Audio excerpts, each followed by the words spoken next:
Assalamualaikum warahmatullahi wabarakatuh. Perkenalkan, nama saya Sarmila dengan NIM 22650098. Jadi di sini saya akan membawakan materi tentang kecerdasan buatan atau AL. Ada beberapa poin yang akan saya bahas. Pertama, ada sejarah kecerdasan buatan. Yang kedua, ada definisi kecerdasan buatan.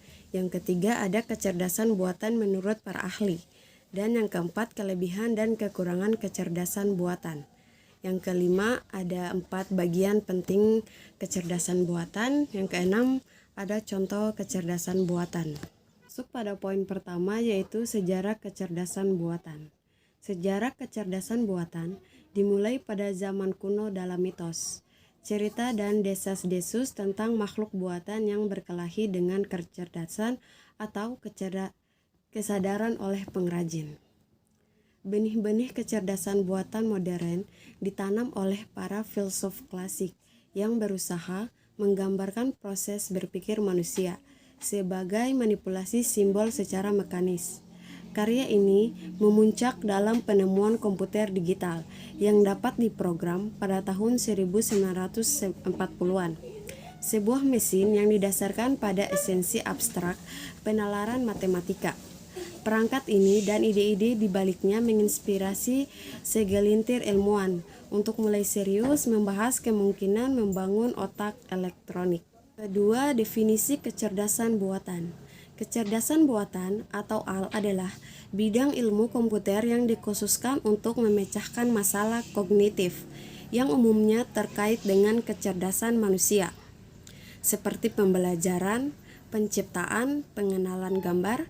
Organisasi modern mengumpulkan data dalam jumlah besar dari beragam sumber, seperti sensor pintar, konten buatan manusia, alat pemantauan, dan log system. Ketiga, kecerdasan buatan menurut para ahli. Yang pertama, menurut H.A. Simon pada tahun 1987, kecerdasan buatan atau AL merupakan kawasan penelitian, aplikasi dan instruksi yang terkait dengan pemrograman komputer untuk melakukan sesuatu hal yang dalam pandangan manusia adalah cerdas. Yang kedua, menurut Rich and Knight pada tahun 1991, kecerdasan buatan atau AL merupakan sebuah studi tentang bagaimana membuat komputer melakukan hal-hal yang pada saat ini dapat dilakukan lebih baik oleh manusia. 4. Tujuan dari kecerdasan buatan. Tujuan menggunakan kecerdasan buatan atau AL adalah untuk menciptakan sistem belajar mandiri yang memperoleh makna dari data. Kemudian, AL dapat menerapkan pengetahuan tersebut untuk memecahkan masalah baru dengan cara layaknya yang dilakukan manusia. Misalnya seperti teknologi AL dapat merespon percakapan manusia secara bermakna, membuat gambar dan teks asli, dan membuat keputusan berdasarkan input data dan waktu yang nyata. Arah kecerdasan buatan.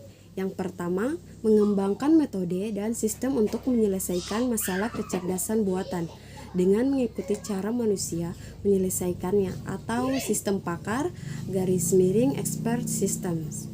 Yang kedua, mengembangkan metode dan sistem untuk menyelesaikan masalah AL melalui pemodelan cara berpikirnya manusia atau cara bekerjanya otak manusia atau neural networks. Dan yang keenam, kelebihan kecerdasan buatan. Yang pertama, ada peningkatan efisiensi dan produktivitas. Dia salah satu keuntungannya signifikan dari kecerdasan buatan ini adalah kemampuannya untuk mengotomatiskan tugas-tugas yang berulang, membebaskan sumber daya manusia untuk fokus pada upaya yang lebih kompleks dan kreatif. Analisis data tingkat lanjut. Dia ini unggul dalam menganalisis data dalam jumlah besar dalam waktu yang sangat singkat dibandingkan dengan waktu yang dibutuhkan oleh manusia. 3. Otomatisasi. Dengan memanfaatkan teknologi AL, organisasi ini dapat mengotomatiskan berbagai proses sehingga menghasilkan penghematan biaya yang dapat disignifikan. Personalisasi yang ditingkatkan. AL memiliki kemampuan untuk menganalisis preferensi perilaku dan data historis pengguna sehingga memungkinkan bisnis untuk menawarkan pengalaman dan rekomendasi yang dipersonalisasikan. Inovasi-inovasi baru. Kecerdasan buatan memiliki potensi untuk mendorong dan berkontribusi pada penciptaan inovasi baru dalam berbagai cara. AL mendorong banyak penemuan di hampir semua bidang yang akan membantu manusia menyelesaikan sebagian besar masalah. Dua kekurangan AL. Yang pertama, berdampak pada pengangguran. Meskipun AL membawa otomatis dan efisiensi, AL juga menimbulkan kekhawatiran tentang perpindahan pekerjaan. Kedua, risiko keamanan dan privasi. AL sangat bergantung pada data dan pengumpulan serta pemanfaatan informasi pribadi yang menimbulkan kekhawatiran tentang keamanan dan privasi. 3. Bias ketidakakuratan. Salah satu tantangan utama dengan AL adalah potensi pengambilan keputusan yang bias. Karena sistem AL belajar dari data historis.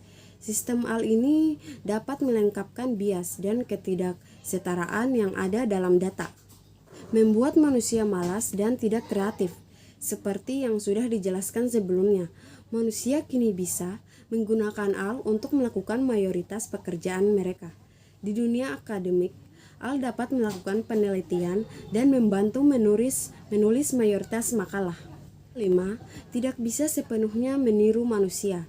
Meskipun AL dapat memproses data dalam jumlah besar dan melakukan perhitungan yang rumit, AL tidak memiliki penilaian, institusi, dan kreativitas manusia. 7. AL terdiri dari 4 bagian. Yang pertama, berpikir logis, berpikir rasional, bertindak rasional, dan yang terakhir, AL bertindak seperti manusia. Apa yaitu contoh kecerdasan buatan?